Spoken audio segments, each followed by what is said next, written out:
shaking hands. Business agreement. I have no idea why I just shook Dylan's hand. It's probably to celebrate 30 episodes of the Joystick Show, because that is where we are. It's kind of nuts, actually, now that I put it into perspective. Every month, we're just going to be like...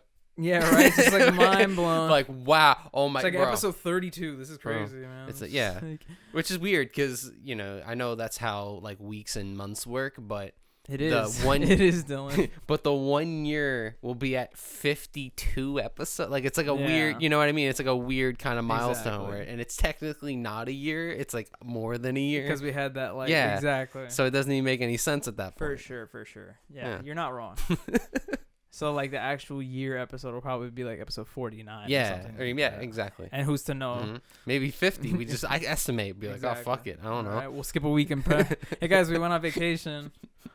No, guys, welcome to the Joystick Show. Just me and Dylan here, hanging out with you guys. Joey and Jerry couldn't be here tonight because they're stupid. Yeah. And the real reason is they're busy. Yeah. That's pretty much dumb idiots, though. Big dumb idiots, though. Now we miss them. Yeah. What do we have in store for you today on this episode of the Joystick Show? It is episode 30, so we're going to talk about some changes coming to the podcast. Spoiler alert, we're canceling the show. Yeah. We're never coming back here, even though we just said that we're going to be mind-blown every week. Double spoiler alert, we're not canceling the show. In fact, we're improving it. So stay tuned for some chats about that. Yeah. As well as, I don't know about you, but I'm pretty excited to be giving my first ever, like, kind of official film review. Movie review. Yes, of a very, very special film that came out this week. It was a very good week for superhero film and television. Because on Friday, we got Falcon and the Winter Soldier episode 1, but the day before, on Thursday, we got the Snyder Cut of Justice League, which is what I will be giving my slight review on today. Oh, yes. Yeah. So is that movie, is that good? Like the, not the movie, but like Winter Soldier before, because I know you're not going to talk about that. Wait, what do you mean? The episode? Yeah, the first episode of the... I thought it was fucking awesome. Okay, because I haven't watched it.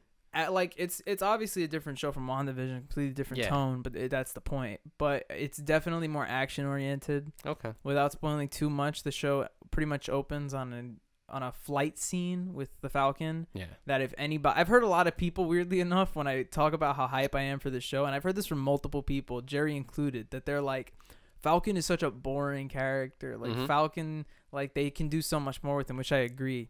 But I feel like if you watch Falcon and Winter Soldier and you watch that first flight sequence, I feel like you'll be shut it up. Yeah, you'll is that the term? Okay. I don't know. You'll be silenced very, very quickly. You'll be like, okay, this is a superhero. Yeah, he's very cool. Okay. They definitely did a lot to make him like, you know, the star of this, because that is what he is, right? For sure. It's like his show. Yeah. But not to get super into that, because that's not the focus of the episode. It is really good. I thought it was awesome. And even though I think he's super awesome, I still think Winter Soldier is going to be my favorite in the series. It's 6 episodes instead of 9. That's nice. That's short. That's digestible. I think the episodes might be a little longer, but, you know, whatever. You work with it. I'm down. Yeah. Some chill stuff. What have you been up to, Dylan? Yeah, I've just been chilling. Homework as always. How's that? Yeah, it fucking sucks. Yeah. I took all of these classes. I'm like, oh, they're online. It's cool. Whatever. But that's, you know, it's work. Yeah. You know, it's a lot. And it's a lot of meaningless work. Why would you say meaningless? Just because it's like, I took a history class knowing a lot about history. Got you. So I took a sociology class where nothing is like. Got you. It's open. Yeah. But, and even then, it's just, you know, way harder work. However, I've been getting through it with, I made my own coffee. You made your own coffee? Not really. I just made cold brew. But, okay. I thought you were starting like a fucking brewery on the side. This is actually Shark Tank, and I'm pitching my coffee idea to you. You ride a mule from your apartment into the jungles because apparently you live I pick one bean, and I'm like, this is the one. This is the one. We found it, boys. Yeah, no, I have a French press now, and I was like, how do you make cold brew? And it's like, oh, you just put it in there. You wait a day, and then you press it down, and it's like, oh, it concentrates it or whatever. I'm not a coffee guy. Yeah, that's the thing, though. Society, I've realized it's very much people who drink coffee, and that's the status quo, and it's people in society who drink coffee, and then there's the other half that are like, no. Yeah. Yeah. I'm that half. Mm-hmm. I just don't like the taste. Honestly. Yeah, I respect it. Yeah. It's very much, you know, you if like anything, it or you don't. I think I've said it before, but like whenever my girlfriend gets the sweet stuff at Starbucks or whatever, I like that shit. But honestly, that's all sugar and that's not even vanilla and stuff like that. That's just creative drink at that point. That's definitely. Good. But no, I'm not a very big coffee person. Yeah, it's not either. And I even then I wasn't like super into it. But then like I learned about like the history of coffee, and that really just like blew my mind.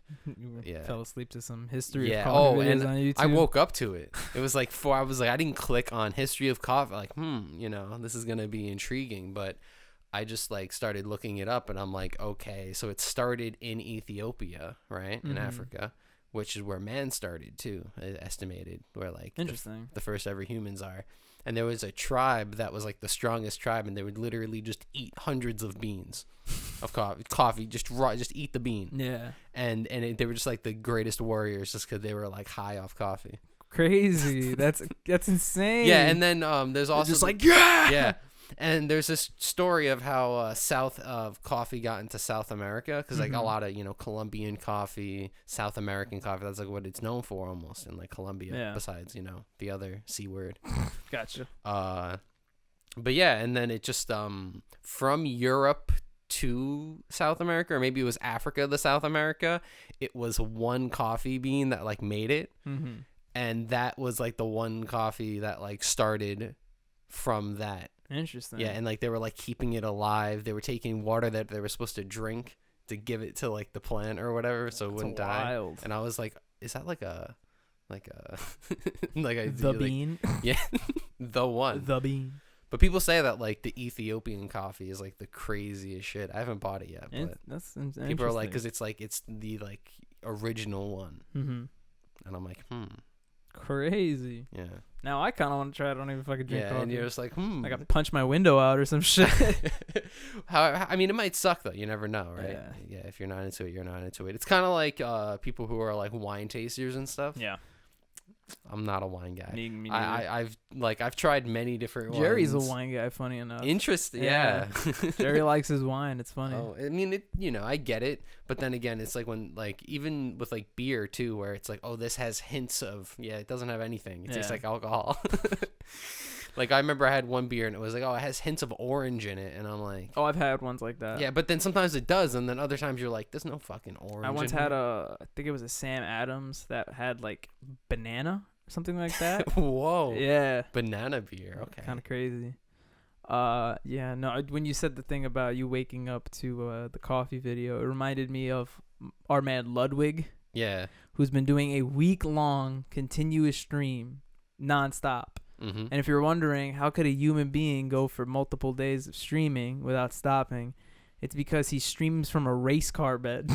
This guy's like 20. He's our age, actually. He's 25 years old.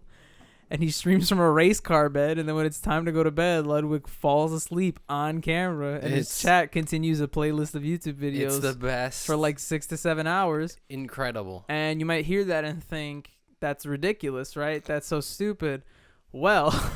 Yeah. Not only is he the highest viewed streamer at the moment because of this insanity, he also trended higher than the Justice League Snyder Cut on Thursday for a short period of time. Number one spot on Twitter was Ludwig. The number two was Zack Snyder's Justice League Cut. And everybody from the Melee community and everybody from the Twitch community was just like, what is happening? Everyone from society was just kind of like, okay, yeah, this is where it's at. And I heard about that, but I haven't watched any of it. Yeah. Incredible. It's funny because like I have him on my followed list, so I'll just kind of click in every now and then. But I forget that he's in California, so they have like the hour difference. Yeah, it's 3 hour difference. So when I wake up at like 10, 11 and I start watching it, he's asleep. Like it's like fucking 7 in the morning over there. Yeah. So it's like mad dark. He's just out cold in his race car bed, and there's just like some loud anime video that the chat is watching, and there's 40,000 people in there. Because it's like a community. It's like you go there to hang out at that point. It's just like there was a thing. It's really old. Like I don't even know all the facts about it, but apparently in the 90s, I think Andy Warhol filmed like an 8-hour film of just a dude sleeping. Yeah. And it had like a whole premiere and everything. And there's these stories of people like walking out of the theater because it's like 8 hours of people sleeping, right? Mm-hmm. To think that like back in the day, that was considered like, what the fuck is this type of thing? Like, but now this man is the highest viewed streamer. He's profiting off of this. Yeah. It just blows my mind, man. I would feel a little irked out of it. You have to be a certain type of person to be like, yeah, okay, I'll just be recorded at all times. Yeah, that's kind of not creepy. We just do it an hour a week. Yeah, I'm getting so many memories of just someone made a compilation of like the top 10 people who did it without sleeping.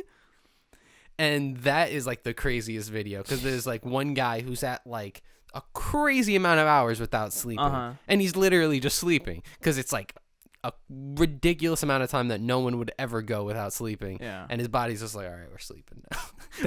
but he's still moving in the game, and it's just a ton of those. That's crazy. I remember one is unhealthy, man. Yeah, and it's bad because it's like by like the, you know, as someone who has stayed up that long. Oh yeah, I remember your days. You don't want to stay up that long. At a certain point, your body's like, yeah, no. It starts hallucinating, right? Yeah. Oh, yeah. You could definitely do that. And I remember I was watching one guy who was doing a 36-hour stream of Overwatch when it came out. Like ranked or whatever it was at the time. Yeah. And it's just like at the 32-hour mark, he's delusional. He's just like, why did I go to 36? I should have went to 30. And people in the chat are like, well, why? And he's like, 30's an even number. And I'm like, 36 is also 36, yeah. And 36 makes more sense because it's a day and a half. It's funny you brought up Overwatch. I don't know why. I think partly it's because I've been watching, you know, the Snyder Cut, which we'll get into very soon. Yeah. But I've just kind of become, and I use this word loosely, I'm, you know, infatuated with Henry Cavill. I just find he's just an interesting guy, man. I don't know, like, you know, he's obviously stupid attractive. Yeah. Superman, right? 6'1", built, British gentleman guy. But he also happens to be like a stupid big like gamer. Like he plays like he plays World of Warcraft. Like apparently he used to play for hours on end. And there's like a story, funny enough, where he actually missed the call from Zack Snyder telling him that he got the role of Superman because he was playing a World of Warcraft raid. Yeah, kind of interesting. Interesting. And apparently, as of late, he's been like really into like Warhammer, Total War, or something like that. Oh yeah. Vermintide's the new one. Yeah. So they whatchamacallit, there's like a bunch of videos on YouTube that are just like Henry Cavill surviving awkward interviews because every time he's interviewed by people, they always want to talk about like his physique or his good looks and stuff like that. And then all the videos always zoom in when he's like, like just chuckling and shit like that. But one of my favorite comments under it was like, bro, just leave my man alone. He just wants to go home and play Warhammer 2 for fucking 6 hours. Like every Henry Cavill video has something like that under it. And now I'm just thinking of like the crossover between now that with Ludwig now, because a lot of people on Twitch play those games. Yeah, right. And now like this is crossover. Well, like Ludwig and Henry Cavill do like a crossover. And Ludwig would be the guy to do it too. That guy is stupid good at marketing. They play himself. I was gonna say they play the Avengers game, but that's not. That's not the same. Then again, that is also something Ludwig would do. He has all of the Avengers. Yeah, right. in his race car bed. What was I gonna fucking say? No, I was gonna say there's also a video of Henry Cavill on YouTube like building a PC. Oh, okay. Great. Yeah, it's just an interesting guy, man. It's just weird who would have thought when you look that good and you have that much money that you'd still be, right? Yeah, I mean, of course. Most people are kind of like, if you grow up with that. Yeah, for sure. That's just kind of what you do, you know? Hell yeah. I think this is a pretty good segue to talk about a certain movie that I watched recently.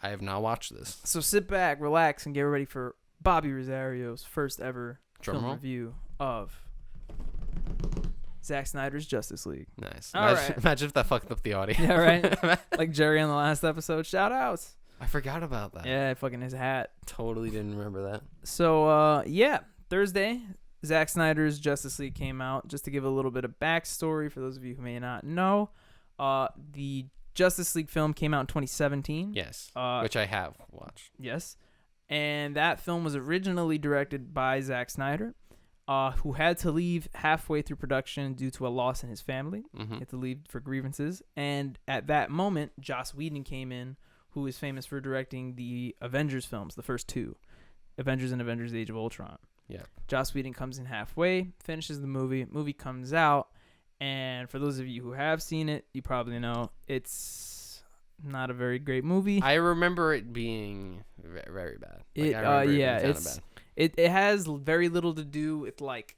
the effects or anything like that. It's just more of the sense that when you watch that 2017 cut of the Justice League, it doesn't even feel like a cohesive movie. You just have characters coming out of nowhere with like, no reason. No introduction either. You have a villain who has really no genuine like desire to do like, or at least no serious motivation for what his actions are. So all you know is there's this big baddie and he's doing this, and it's like, okay, you know what I mean? and it sounds funny, but there's a lot of that in this movie. Yeah. I mentioned just that and another thing, but there's dozens of holes in that movie. Oh, and for sure. You can only imagine when that situation happens, when a director has to take over for another one's vision, that things are going to get mixed up, but there was a lot. It wouldn't even be like the same, like, you know, it's a different work at that point. Exactly. Like as soon as that one person leaves, like, just imagine any other work where you would have to do that. Like, imagine like an album that someone does halfway through and it's like, oh no, we're gonna do it with this one now. And it's like, you can't make all, he's a different artist. So to continue on that, Zack Snyder's original vision for the Justice League never really came to light. It was Joss Whedon's interpretation, and like I already stated, not so great. For years, fans and Snyder himself had been asking studios to let him display his original version, his vision of the Justice League, right? Yeah. Which is not cheap, right? And it's funny because I read a thing about it. Apparently, Zack Snyder thought it would be more realistic for the studio to ask him to just film the second Justice League as opposed to redoing the original, which would cause the studio to pay for reshoots. It was just a way more... Yeah. It's not that it's a way more expensive process. It's just, why would you throw all this money on this just to reboot a movie that came out 4 years ago, right? When you could put this money towards the second one and have this guy film it. Correct. Which, you know, if you read it like that, it sounds more reasonable, right? Like, yeah, I guess. But that being said, as a slight spoiler to what my review is going to be, I'm very glad that Zack Snyder's cut came to light, because I'm sure I'm not the first person you're hearing it from. It was very, very good. It was incredibly entertaining. Yeah. I think it was surprisingly good, which is partially why people are super, super hype about it. Yeah. But yeah, that's great. You know what I mean? Such a difference. So let's get cracking into that. Also want to preface that before I watched Justice League on Thursday morning, Wednesday night, technically Thursday night, well, Thursday morning, just later in the morning, in the morning, I actually watched Batman vs. Superman's extended edition, kind of like the Snyder cut of that, even though he directed that, but it's just like a director's cut of it. And I actually came to like that version a lot more than the original Batman v Superman. So when I saw that, I was like, okay, maybe there's some hope here, right? Is it that he adds like stuff that's needed, or is it just kind of like in that get a different vibe? In that specific case, it was an additional 30 minutes. Okay. Additional 30 minutes, and I forgot what the other change was, but that's pretty much it. It's not as drastic, but obviously, of course not. Yeah. 30 minutes in a film is big. 30 minutes in a 2-hour picture is big. That changes it. That's a quarter of the 2-hour film. You know what I mean? So you could imagine when Zack Snyder comes out and says that the Justice League Snyder Cut is going to be 4 hours as opposed to the very 2-hour daunting. runtime. And it is. It is 4 hours and 8 minutes long. Very long film. You see that runtime on HBO Max and you're immediately like, holy shit, but give it a shot, especially if you're a DC That's fan. me. That's me at home seeing it on my screen and going, not today.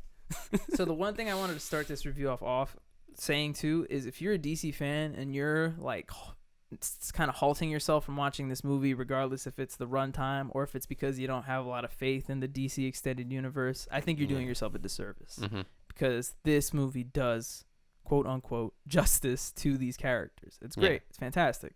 Let's get cracking. I said that earlier, but I just feel like a fucking shit. Double crack. Double crack. Bam.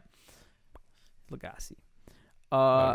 First off, Ray Fisher, the actor who played Cyborg, was very unhappy with the original cut of Justice League. He basically went on to state that a lot of stuff of Cyborg's character got cut out, right? Which is understandable, because if you watch the original version of it, he's just kind of like a robot character who gets thrown in. Yeah, I know. I was like, who's this robot? Exactly, right? Holy shit, Ray Fisher could not have been right, because not only did they add almost an hour of footage just of his backstory, his beginnings of Cyborg, of his feelings, what he sees inside of his body, right? All of these individual things, they quite honestly made Cyborg one of, if not the most interesting character in the movie, from being arguably the least interesting character in the film, which is incredible. And I think they did an absolute great job of telling Victor Stone's story of becoming Cyborg. Granted, it might not be all, canon like the comics, but nothing is, right? Even the MCU movies make twists because modern times call for different story changes that are going to make modern audiences captivated. Oh, yeah, you have to, or at least relatable, right? So fantastic in that end. Moving on to another character, Flash. I wouldn't say that they upped his character or anything like that. And well, he did absolutely, but he was also kind of one of the better parts of the original Justice League. He's the comic relief character. Yeah. Seeing Ezra Miller's Flash was kind of like, it was nice. It was cool. Mm-hmm. He's the jokey guy. It's great. It's nice having that. Yeah. He's still here in the Snyder Cut, but they do add 2 scenes I wanted to mention. And I wanted to also say this is going to be as spoiler-free as possible, so don't worry. I'm not going to spoil too much. There's just one scene that kind of sets up his backstory where he goes and visits somebody that's important to him. And that scene is really important because it kind of shows you, again, his motivations, why he's doing what he's doing, right? There's also another scene, which, again, without spoiling too much, is a speedster scene, which is one of those common superhero fast guy movies where they're running and everything's happening in like slow motion and stuff like that. Might be one of the coolest speedster scenes I've ever seen in a movie, right? And you see the Quicksilver stuff all the time, right? Awesome scene. Won't spoil a thing of it, but I thought that was incredible. Other stuff. Also, I wanted to mention the only things I will spoil is the stuff that happened in the original Justice League. Yeah. Which at that point, that's not even a spoiler. Exactly. That's the stuff that happened, in the movie 3-4 years ago. Yeah. The changes, and I talked about this on a recent episode, that whole kind of weird scene after they resurrect Superman. He doesn't know who he is, and he kind of battles the Justice League. Everything that I mentioned to you on that episode of the podcast, all the stuff I joked about because we watched it after. All stuff I didn't like, they took it out. Oh. It was great. It wasn't even like they just took out all the shitty parts. And remember, I sat there and I told you, I said, I like this. This is weird. I like this. They took out all that shit. Okay, so you're telling me that the 4-hour movie removed scenes. Yeah. That's incredible. That's that's not even the same movie then. It's not. Because you're adding and removing. And it's cool. There's another scene. It's also in the original Justice League. It's kind of to set up Wonder Woman's character. It's her in Europe stopping, I think it's like a museum heist that turns out just to be a terrorist plot or whatever. Yeah. There's a comparison thing on YouTube where you can watch the Snyder Cut next to the 2017 cut. Not only is the Snyder Cut longer, but like you said, they cut out a bunch of stuff from the original just because it was weird. If it was weird, I guess that, as long as it doesn't require any of the other scenes, it's just you can cut it anything at that point. Definitely. As long as it fits that mold. Another thing I want to mention about the Justice League film, which I thought was actually kind of important, it is rated R. It is not PG-13. Because of that, it's a lot more brutal. I wouldn't say like gruesome or gory or anything. There's nothing in the movie that you'll see that'll make you kind of go, you know what I mean? But it's brutal, you know what I mean? You finally kind of get to see that these aren't just like your Saturday morning cartoon heroes. You actually get to see Wonder Woman full demigod, just fucking slicing heads and taking people out, you know what I mean? It's really cool to see these characters not only be like the heroes, but they're not there yet. They're not the Avengers. They're just a team meeting together for the first time. So obviously they're going to be a little rough around the edges. They're wild AF. Exactly. And I like that. That's, really cool. It's super awesome. Yeah. To end off, not to end off the review, but to end off the things that I liked about it. Yeah. I wanted to just preface this part by saying I think that what I'm about to say kind of also comes from the fact that I watched the Batman vs. Superman extended version before I watched the Justice League Snyder Cut, and that is that I used to have a really bad I used to have a disdain for Ben Affleck's portrayal of Batman, right? Mm-hmm. I've come to like it.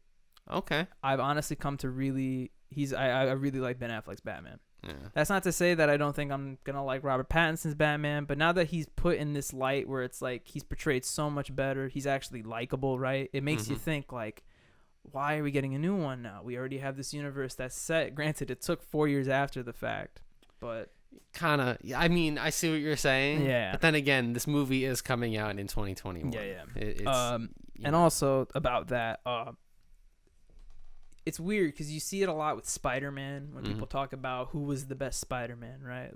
Tobey Maguire, Andrew Garfield, Tom Holland. And a lot of arguments people like to make are like Tobey was a really good Peter, but not a great Spider-Man. Or Andrew was a really good Spider-Man, and not a great Peter. A lot of people think Tom Holland meets in the middle kind of thing. Good high school Peter, also a good quippy Spider-Man, right? In thinking in that term, I don't think Ben Affleck's the best Batman. If in my humble opinion, I think the closest thing we've ever had to a best Batman might be Christian Bale so far. Yeah. But I think he was my favorite Bruce Wayne. As weird as that sounds, it's a little strange because they're the same person, right? But I mean that's a very valid point. They're different. Yeah. And now that I'm thinking about it in my head, I'm thinking, well, I'm trying to remember other Bruce Waynes. I'm trying to see if I like them or not. Yeah. Because it's like Christian Bale. He's Batman. He's a good Batman. Yeah, but is he a good Bruce Wayne? And I think he is. Yeah. But it's just the thing that I liked about Ben Affleck's Bruce Wayne is like he's kind of like a decent mix of like brooding, right? Your typical like Batman type of like loner in a cave type thing. But he also brings out some of that playboy humor.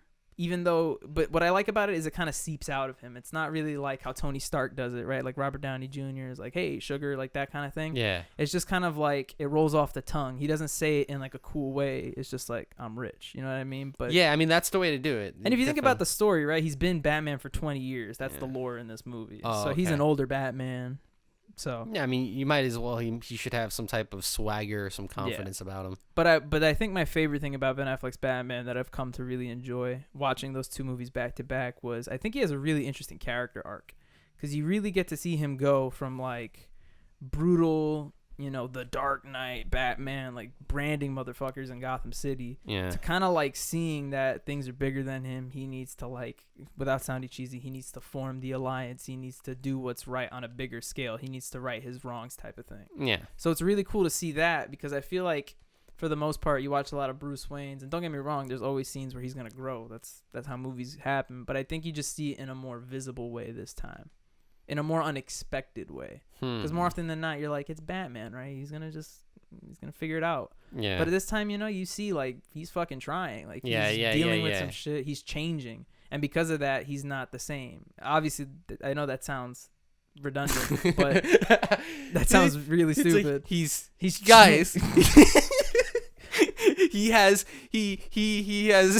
let me clarify that to be a lot more coherent, I promise. What I'm saying is, like, you really get to see him, like, turn. You really get to see his emotions change. You really get to see his motivations change. Yeah, for sure. He gets a full character arc. And I really just highlight that because the original Justice League took all of that away. They didn't really give any character enough time to shine, right? Yeah. You could make the argument maybe 2 hours wasn't enough for it, right? I don't know. But all I'm saying is that character arc, I mean, that's a pretty long arc. Yeah. But you're making a point also, like you needed it. Definitely. So those are all the things I really liked about Justice League. I did want to point out a couple of things I didn't like, because everything else. No movie's perfect, right? Just to start off, kind of like a medium thing. So it's not really something I didn't like. It's not really something I liked. Indifferent? Indifferent. The movie's filmed in an interesting aspect ratio. If you have seen it, then you'll notice there are 2 black bars on the side of the screen. So it's kind of filmed in like almost like a TV, old school box CRT aspect ratio. It's just a little different. I read online that apparently it does better for IMAX screenings and stuff like that. So, there's probably reasons for it. I didn't have a problem with it, but I did acknowledge that it was different. As just being someone who's used to seeing this so often, there's, especially in the movies, beautifully framed. The cinematography is incredible. I trust that. So there's a ton of scenes where I'm just sitting there and I'm like, wow, imagine those weren't there and I could see like the whole thing, even though that's not the point, but it just really puts it into perspective. Like, it's a strange choice, but it's not necessarily a bad choice. I do want to point out that it is strange. And I will also argue that after like 10 minutes into the movie, you don't give a shit. You're just watching the movie. That's really like a filmmaker thing, if anything. But the things I didn't like too much, one thing was I saw a lot of people in criticisms were talking about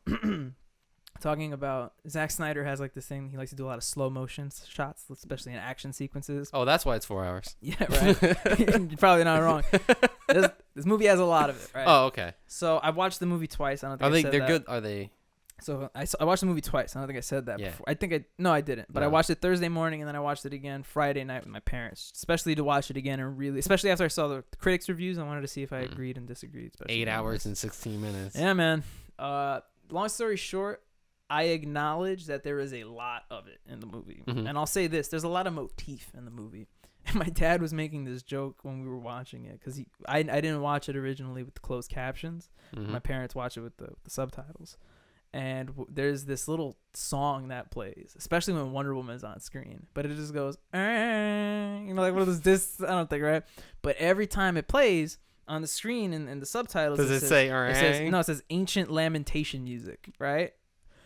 My dad had already seen like an hour of the movie, so when he comes in to watch where we're up to the part, like me and my mom are up, he's like, watch, Ancient Lamentation music. And I'm like, what the fuck is he talking about? Sure enough, it comes on.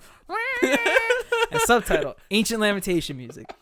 And I laughed because I was like, wow, he really remembered that. I shit you not, Dylan. It came up 25 times after that. Yeah, I feel like it's cool as well. It might be annoying, but I think that is cool to do that because it sets up like theming. And I'm not, and this is my thing. The subtitle thing is hilarious. I'm not my qualm with that is not the subtitles because obviously I didn't watch it with the subtitles. My qualm with that is the motif. Like I said, the trait thing, whatever. Just I think things may have been overused, and I'm kind of indifferent on that. But I will agree that I can see where people might get a little lost with that. They're seeing a lot of the same thing. Not the same thing, but a lot of the same thing. Or a lot of things shot the same way. Yeah, same structure kind of. Mm-hmm. Okay. But I'd argue the story is enough to hold it the way through. It's not like... And again, it's just a very small criticism. It's nothing jarring. In fact, my biggest criticism, which I'm ending the review on before I give my score, is this. Without spoiling anything important, the movie ends with an epilogue. Kind of like in the sense that you'd get a post-credit scene. Like you'd be like, and now, like afterwards? Exactly. Okay. So the movie itself is structured into like 6 or 7 parts. So when you watch the movie, it'll fade to black and it'll be like part 2. And then you pause, go pee. Exactly, right. But at the end of the movie, fades to black, it says epilogue. And that's when it shows you all the events that happen after the final battle, right? Mm-hmm. There's some pretty crazy shit that they show. There's some pretty intense stuff. Again, no spoiler. I'll tell you right after this. I just really don't want to say it on the show for anybody who hasn't seen it. But there's some really big things. Mm-hmm. To put it into perspective, they set up a lot of stuff for the future of the DCEU in that scene alone. In the whole movie, right? If you're a fan of the DC universe, you'll watch that movie and you'll be like, I know who that guy becomes. I know that guy because he's going to be this hero. There's tons of that. It's awesome. But that one scene at the end of the movie is big. Huge, killer shit, right? Mm-hmm. Like I'd argue end game level stuff. Like that's how big it is. And it was cool. It was awesome. You might be asking, what's your criticism? My criticism is like, are we gonna see this in the future? Especially that we talked about that whole Ben Affleck thing. I mean, I don't think that they do that without plans. And I'd hope that that's the case. Like, do they give? They kind of gave Zack Snyder full reins on this, right? They were like, do everything with it. A lot of fans are basically saying that he should have full reign, or at least of like the Justice League story arc, kind of like how the Russo brothers handled the Avengers stuff. Yeah, and then all the individual directors. And after hearing you talk, I think they should do that, and I think that I feel like they also don't let him do that in the movie. I mean, I guess you do, but doing that, I feel like there's kind of an agreement there that he will come on and do more stuff. So yeah, that was a pretty big grievance of mine, just because it makes me it really does make you want to see more, but then you have that thought in your head that's like, it's just there is gonna be more. It's such a mixed up film universe that there's gonna be like a Suicide Squad 3 or some shit. It's a whole rebrand, and apparently and I'm hopeful for it. It looks good. This guy's filming it, James Gunn, who made the Guardians movies, so he knows what he's doing. Okay, yeah. I mean, it would be actually funny. Exactly. Yeah, for sure, it will be. Woo! And good DC movies. Definitely. So on that note, it is finally time to end Bobby's review of the Justice League film, and on that note, I would like to give it a very humble score of 7.5 out of 10. Yeah, go check it out. It's probably an 8. Yeah. But that's what I'd give it. Do you wanna give it a fun rating system? A fun rating system? Yeah, absolutely. Like 7.5 out of 10. Blanks. This movie was let's see what we can do here. I'm trying to think of something really obscure. Okay, here we go. This movie was, I'm gonna give it an 8, Dylan. This movie was 8 Ancient Lamentation music motifs out of 10. Realistically, out of 25, because that's how many were in that movie. But no, all jokes aside, this movie gets an 8 out of 10 on my score. Definitely give it a look. It's great. Can I get Ancient Lamentation music for every time I appear? Definitely. Can I get my own jingle? It's gonna play right now, bro. we start the podcast for no reason. Yeah, right. No, but not the original hip hop song. It's just Ancient Lamentation music. And then the sands of Egypt will fade into our actual podcast. Oh man. Killer. Yeah, great movie. I super enjoyed it. I kind of want to watch it now. You should, man. Yeah. Like I said, it's an even when I'm doing homework tomorrow, and I'm like, break it up, watch 2 hours here, 2 hours there, 1 hour here, 1 hour there. But I definitely give it a watch. I think I'd argue it's one of the better superhero movies ever made, and you're hearing that from me. I love the MCU like a ridiculous amount. It might be one of my favorite. I think it is my favorite. No, it's not. It's definitely top 3 favorite non-MCU superhero movies. Okay. I think Dark Knight might be number 1, but come on. Dark Knight's good. It's Dark Knight, Classic. I have a question now, though. What's up, buddy? This gets me excited for more movie reviews because I'm thinking a bad movie is gonna get fucking wrecked. Yeah. Because I'm thinking I have one in the vault too. Yeah. Because you were like, you're talking about this movie, and I'm like, oh, all these great things. It's really doing service to this thing. We needed this movie.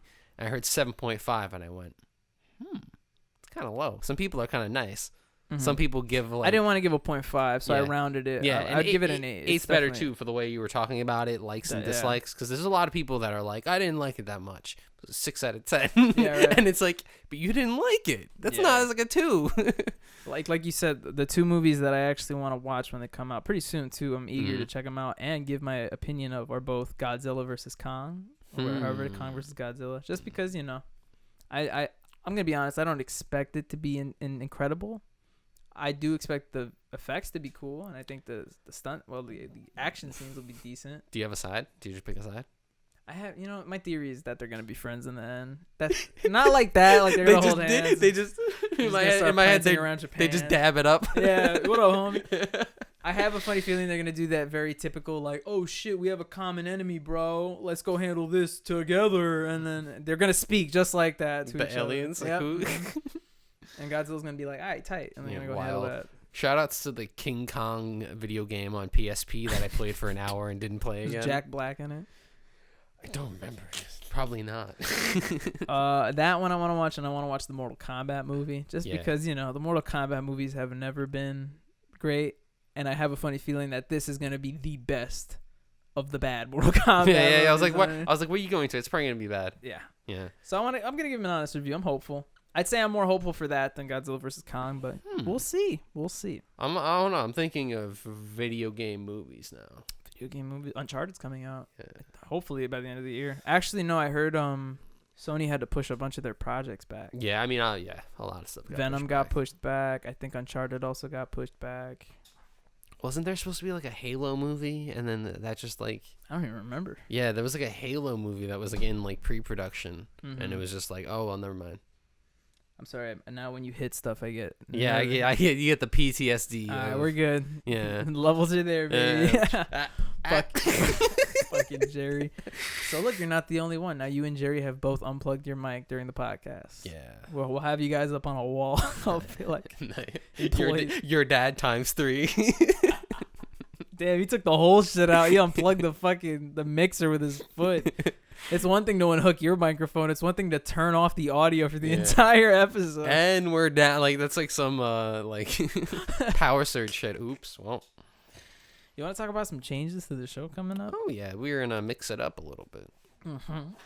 Yeah. Nothing crazy in terms of like the format or like what we do on the show. There's just going to be some We're actually going to be a chess review podcast. We only review chess sets. We're just going to get into a very niche topic for no reason. No, still going to be the same us. Still going to be same boys talking about the same stuff, still giving the same movie reviews and still doing the same segments. Hopefully in a new revamped studio. And by that I mean the exact same basement. Yeah. With now I noticed there's a TV. Oh, I don't know. They probably can see that. But yeah, the 55-inch TV that has been on the floor is now finally up, and some changes are being made. We're also going to be painting down here. We mentioned that before, but we finally selected a color. It's going to be a nice dark space blue. Nice. Very dark, so that finally I won't blend into the background, and Dylan won't either. I kind of like that. That would probably look sick at night. Like a space blue. Yeah, we'll have to have like a light show or something. Gotcha, yeah. I also told Dylan we're gonna get some sick lighting in here too. It's gonna be awesome. Yeah, color combinations. New table so that everybody's visible in the master shot. I'm thinking maybe some artwork. Some artwork. I like that. Hang up some stuff, some memorabilia, make the shit look like an Outback Steakhouse. Ladies and blokes who got the sign up.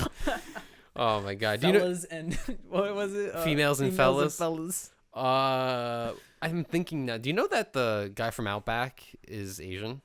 I think I heard that. Yeah, the guy who made Outback. I remember he was on like a cooking show as a judge, and it's like the creator of Outback Steakhouse. And I'm like, Oi.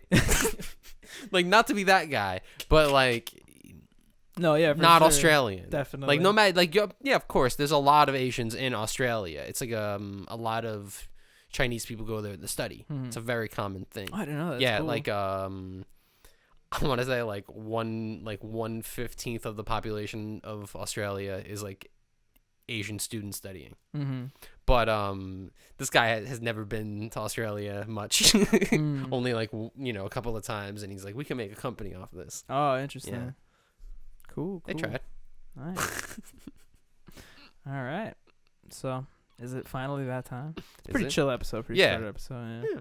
Ended pretty reasonable time, if I may say so myself. It is also rather late. It's Yeah, late. it is. We've been doing some late night It's a shows. late episode, yeah. Well, we couldn't film yesterday on our normal Friday night, so we had to push it to today. So, Dylan, my friend, what's your jam of the week? Or, I'm sorry, your yam of the week. Am I a fucking amateur? Getting it wrong. I know. I'm so sorry. Can you believe that during the beginning and now I forgot the name of my yam? I'm so you sorry. don't have your yam? Yeah, I think I remember it.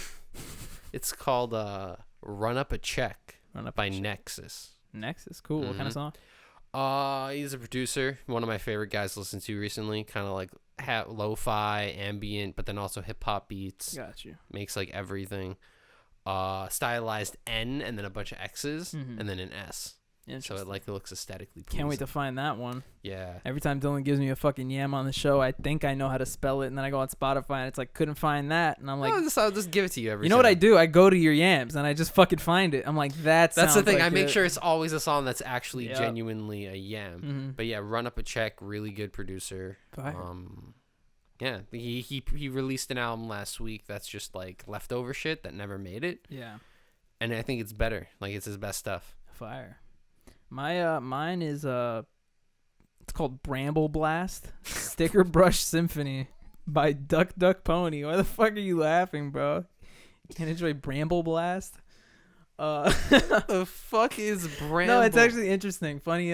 It's a remix of a video game song. I think I know what game it is. It's a remix of Towerfall Ascension. No. Okay. It's a remix of a level in Super Smash Brothers Brawl. I think it's called Stickerbrush or Bramble Blast or something. It's like a Diddy Kong level. It's in the jungle or whatever. I was like thinking of games that had brambles. And if anybody knows anything about Smash Bros and about Brawl specifically, that's one of the hypest songs in Brawl. You hear that, you're like, yeah, that song rocks. So I heard this remix of it in like an old Smash video. I kid you not, like 3 years ago. Yeah. And then I heard the original song on a stream, and then I was like, oh, I forgot about that remix. And I spent an hour looking for it on the internet. And you found it. And I finally fucking... All I could remember that his name was like Duck Duck Goose or something That's like that. so satisfying, bro. I typed in Duck Duck, and I got him. His name is Duck Duck Pony. It's a dope-ass remix of that song. Interesting name. So, yeah, super chill. Thank you for joining us here for episode 30 of the Joystick Show. Yeah. Got some big things up on the way, like we said. Go ahead and leave a comment on what you thought about the Justice League, and also tell me who your favorite member of the Justice League is. I'm a big fan of Bats. Team JL. I gotta like, Also a big Superman guy. Can't lie. Yeah. I like the two biggies. Flash is like a classic for me. Oh, everybody loves the speedsters though. Yeah. Like, but like for real though, he is, his name literally means go fast. So he's like the one in my head. Like when you think of speedy superheroes, I think of him. Okay, everybody does. Yeah. It's not like, honestly speaking, he's dope too, but it's not like anybody's gonna think of Quicksilver. Everybody thinks of the Flash. Yeah. Well, yeah, man, great stuff. You want to see me run to that mountain and back? You want to see me do it again?